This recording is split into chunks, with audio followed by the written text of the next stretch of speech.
Hello everyone, स्वागत है आप सभी का एक और नए लेक्चर में। Class 10th maths all India CBSE board exams के लिए प्रिपेयर कर रहे हैं हम हमारे इस यूट्यूब चैनल पे। यूनिट वाइज सभी एक्सरसाइजेस के क्वेश्चंस प्लस एग्जांपल समझाता हूं मैं यहाँ पे। हमारी करंट यूनिट चल रही है 5th unit arithmetic progression AP, और उसके एग्जाम्पल 11 को आज हम समझने वाले हैं। प्रीवियस वीडियो में हमने एक्सरसाइज 5.2 तक कंप्लीट कर चुके हैं और उससे प्रीवियस एग्जाम्पल्स भी हम कंप्लीट कर चुके हैं, और वो सब के सब nth टर्म से रिलेटेड थे। और आज के जो हमारे क्वेश्चंस हैं वो सम से रिलेटेड है। ठीक है, अभी तक हमें सम फाइंड करने को नहीं बोला गया था। अभी तक हमारा nth टर्म चल रहा था जिसको हम an से रिप्रेजेंट करते थे, और हमारा सिंगल फॉर्मूला यूज होता था a plus n minus one into में d। यही फॉर्मूला हम यूज करते आ रहे थे अभी तक। अब यहां पे एक हमें नया फॉर्मूला सीखने को मिलेगा। ठीक है, find the sum of the first 22 terms of the AP 8,3,-2। अब एपी आपको सिमिलर इस तरीके से ही मिलती थी पहले भी। ठीक है, यहां पे आपको एपी देख के समझ में आ रहा है कि यहां पे जो कॉमन डिफरेंस है वो आपका माइनस में होगा, क्योंकि फर्स्ट टर्म आपका बड़ा है, नेक्स्ट टर्म उससे छोटा है, देन इस तरीके से डिक्रीज होती जा रही है आपकी एपी, यानी कि आपका जो कॉमन डिफरेंस है वो नेगेटिव होगा। सो यहां पे सबसे पहले मैं एपी लिख लेता हूं। एपी है हमारी 8,3,-2 एंड सो ऑन। ठीक है, सो ये आपका फर्स्ट टर्म है जिसको आप ए से रिप्रेजेंट करते हो। सेकंड टर्म को हम A2 बोलते हैं, थर्ड टर्म को हम A3 बोलते हैं। अगर मेरे से यहां पे कॉमन डिफरेंस फाइंड करने को बोला गया है, सो कॉमन डिफरेंस फाइंड करने के लिए D is equal to, D से रिप्रेजेंट करते हैं हम कॉमन डिफरेंस, जो हमारा फॉर्मूले में भी यूज होता है। उसको निकालने के लिए हम A2 में से A को करते हैं सब्ट्रैक्ट, यानी कि सेकंड टर्म में से फर्स्ट टर्म को सब्ट्रैक्ट कर लो, या फिर आप थर्ड में से सेकंड को सब्ट्रैक्ट कर लो। यानी कि हमारी यहां पे वैल्यू आएगी 3 minus 8 is equal to minus का 5। सो आपको कॉमन डिफरेंस जो है -5 मिल चुका है। ये आपकी कॉमन डिफरेंस की वैल्यू निकल के आ गई है। प्लस आपको पता है कि आपका जो फर्स्ट टर्म है वो है प्लस का 8। ठीक है, सो आपको फर्स्ट टर्म की वैल्यू पता है। आपसे उन्होंने कितने टर्म्स का सम पूछा है? Find the sum of the first 22 terms. So आपको n की वैल्यू भी 22 मिल चुकी है, क्योंकि आपको फर्स्ट 22 टर्म्स का ही सम फाइंड करके लाना है। ठीक है, सो यहां पे n आपका 22 डायरेक्टली हो गया क्वेश्चन के हिसाब से, क्वेश्चन में गिवन दे रखा है। अब आपको सम फाइंड करना है। सम को हम यहां पे, जैसे हम nth टर्म को an से रिप्रेजेंट करते थे, सम को हम sn से रिप्रेजेंट करते हैं। अगर हमसे सम पूछा गया है 5 टर्म्स का, तो हम उसको S5 बोलेंगे, सम ऑफ 5 टर्म्स। ठीक है, अगर वो हमसे 5 टर्म्स का सम पूछ रहे हैं तो हम उसको S5 से रिप्रेजेंट करेंगे। जैसे हम थर्ड टर्म को A3 से रिप्रेजेंट करते थे, नीचे जो हमारी न्यूमेरिकल वैल्यू होती थी वो कौन से नंबर का टर्म है वो बताती थी। यहां पे सम में जो नीचे वैल्यू है वो बताएगा कि आप कितने टर्म्स का सम कर रहे हो। ठीक है, सो सम को हम Sn से रिप्रेजेंट करते हैं। ये n का मतलब है कि आप n नंबर ऑफ टर्म्स की सम की बात कर रहे हो। सो यहां पे जो हमारा फॉर्मूला होता है Sn का, वो होता है n/2 ब्रैकेट में 2a plus n minus 1 into में d। ये आपका सम का फॉर्मूला होता है। ठीक है, अब यहां पे ये जो सम का फॉर्मूला है किस तरीके से जनरेट हुआ है, ये मैं आपको एक वीडियो इसकी जरूर अपलोड करूंगा, ताकि कुछ बच्चों को, क्या होता है मैक्सिमम बच्चे क्या करते हैं, इसको मेमोराइज करने की कोशिश करते हैं, लेकिन मैं नहीं चाहता आप इसे मेमोराइज करो। मैं यहां पे आपको प्रॉपर ड्राइव करके दिखाऊंगा कि ये फॉर्मूला जनरेट किस तरीके से हुआ है। ठीक है, सो इसको जनरेट किस तरीके से करा गया है, उसके बाद आपके लिए ये वीडियो जो है या फिर ये क्वेश्चंस जो है वो बहुत ईजी हो जाएंगे। ठीक है, सो नेक्स्ट वीडियो या फिर उससे नेक्स्ट वीडियो में मैं आपको गारंटी एक अपलोड करूंगा वीडियो, जिसमें ये सम का फॉर्मूला मैं आपको जनरेट करना बता दूंगा। अभी फिलहाल मैं इस फॉर्मूले की हेल्प से इस क्वेश्चन को सॉल्व करके मैं आपको सम की वैल्यू फाइंड करके बताता हूं। ठीक है, सम मुझे फाइंड कितने का करना है, फर्स्ट 22 टर्म्स। सो n की जगह पे 22 यहां पे, एक बार यहां पे और एक यहां पे, तीनों जगह मैं 22 पुट करूंगा। d की जगह पे -5 रखूंगा मैं, a की जगह पे मैं 8 रखूंगा। ये सारी वैल्यू सब्स्टिट्यूट करने के बाद नॉर्मल कैलकुलेशन से हम इसको करेंगे सॉल्व। ठीक है, सो हमारा सम का फॉर्मूला n की जगह पे आएगा हमारा 22, क्योंकि फर्स्ट 22 सम्स की बात हो रही है, फर्स्ट 22 टर्म्स की सम की बात हो रही है। n की जगह पे आएगा 22 डिवाइडेड बाय 2 ब्रैकेट में 2 इंटू a की वैल्यू है हमारी 8, प्लस n की जगह पे आएगा 22 माइनस 1 इंटू d है हमारा माइनस का 5। सो यहां पे हमने इस तरीके से कर ली है वैल्यूज को सब्स्टिट्यूट। ठीक है, यहाँ पे S22 क्योंकि 22 टर्म्स के सम की बात हो रही है। सो n की जगह पे 22 आ चुका है तीनों जगह पे। a की जगह पे आपका +8 आपका फर्स्ट टर्म था क्वेश्चन के हिसाब से, कॉमन डिफरेंस आपने सब्ट्रैक्ट कर लिया है सेकंड टर्म में से फर्स्ट टर्म को, तो आपका आ चुका है -5।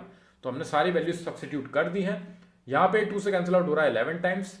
सो आपकी S22 नेक्स्ट स्टेप में आ जाएगा S22 इज इक्वल टू 11 और ब्रैकेट में आपकी है वैल्यू 8 2 16 हो गया यहाँ पे हमारा, प्लस 22 -1 यानी कि ये 21 हो गया, इनटू में है आपका -5।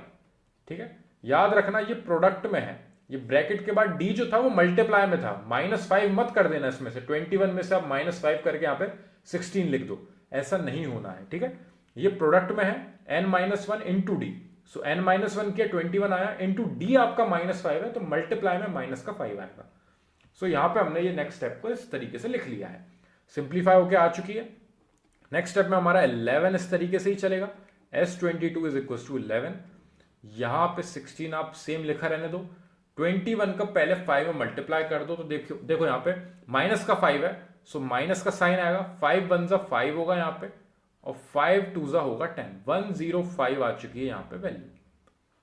साइड में मल्टीप्लाई करके देख सकते हो, 20 का 5 में मल्टीप्लाई करते हो तो 100 आता है, और एक और आपका एक्स्ट्रा 5 आ जाएगा क्योंकि 21 5 है। ठीक है, सो 21 का जब 5 में मल्टीप्लाई करोगे 105 आएगा, और माइनस का 5 था इसलिए माइनस का साइन आपके आगे लिखा हो जाएगा। ठीक है, अब यहां पे मल्टीप्लाई करेंगे और हम आगे जाके, लेकिन उससे पहले एक और स्टेप हमें सब्ट्रैक्ट करना है ये 16 को 105 में से।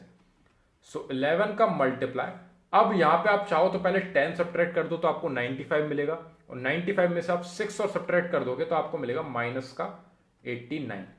लेकिन आप इसको यहां पे 105 में से 16 को इस तरीके से सब्ट्रैक्ट करना। सो यहां पे आपका हो जाएगा 15, और 15 में से 6 जाएगा तो आपको बचेगा 9, यहां पे आपका हो जाएगा 9, और ये कैंसिल होकर आपका 0 हो जाएगा, 9 में से बन गया तो आपको मिलेगा 8। 89 आपकी वैल्यू आएगी 105 में से आप 16 को करोगे सब्ट्रैक्ट, लेकिन 105 आपका नेगेटिव है इसलिए उसका साइन आपका आगे लिखा हो जाएगा। अगर 105 आपका पॉजिटिव होता तो पॉजिटिव साइन आता। ठीक है, सो यहां पे नेक्स्ट स्टेप पे बढ़ते हैं। अब हम 11 का मल्टीप्लाई माइनस के 89 में करना है, तो मैं एक स्टेप और बढ़ा लेता हूं, ये माइनस साइन में पहले आगे लिख दे रहा हूं, -11 इंटू 89, ताकि यहां पे कोई कंफ्यूजन नहीं होगा, हमारा जो रिजल्ट आएगा वो माइनस में आएगा, लेकिन 11 का 89 में मल्टीप्लाई करना है।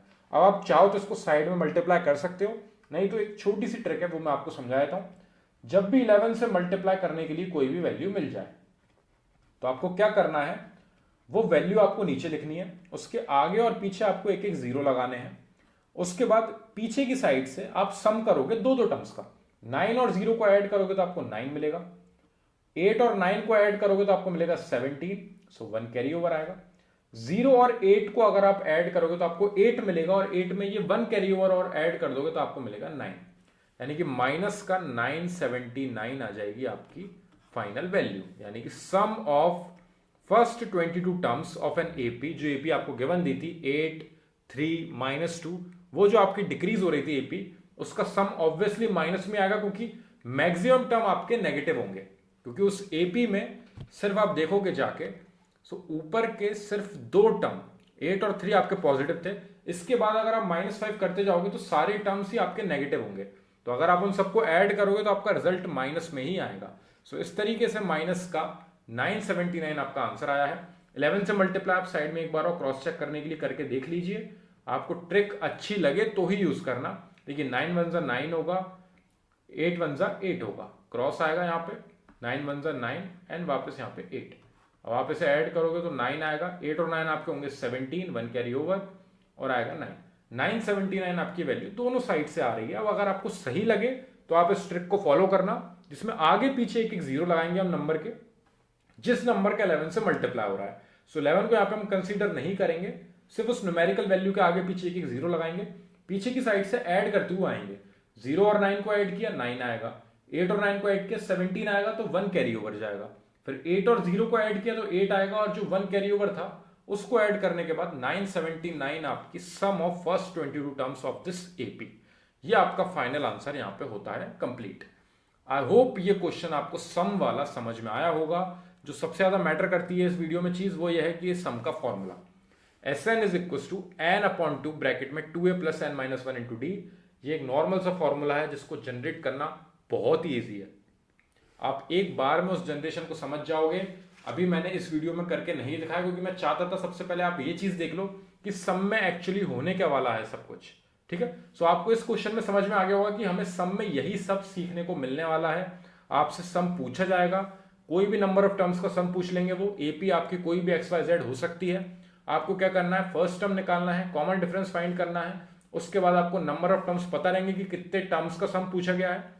सो उन सब वैल्यूज को ले जाकर उस फॉर्मूले में सब्स्टिट्यूट करके बेसिक कैलकुलेशन की हेल्प से हम सीधे सीधे आंसर निकाल के रख के आएंगे। और यही स्टेप्स रहेंगी, सेम प्रोसीजर। सम का फॉर्मूला लिखोगे, वैल्यू सब्स्टिट्यूट करोगे, ब्रैकेट में पहले जो भी आपका बोर्ड मास के हिसाब से पहले आ रहा है तो आपने पहले ब्रैकेट सॉल्व किया, फिर आपने मल्टीप्लाई किया, फिर आपने यहाँ पे ये सब्ट्रैक्शन किया, उसके बाद ब्रैकेट यहाँ पे ओपन होगा तो फिर 11 का मल्टीप्लाई किया। इस तरीके से हमारा इन दी एंड माइनस का 979 आ गया है हमारा फाइनल आंसर।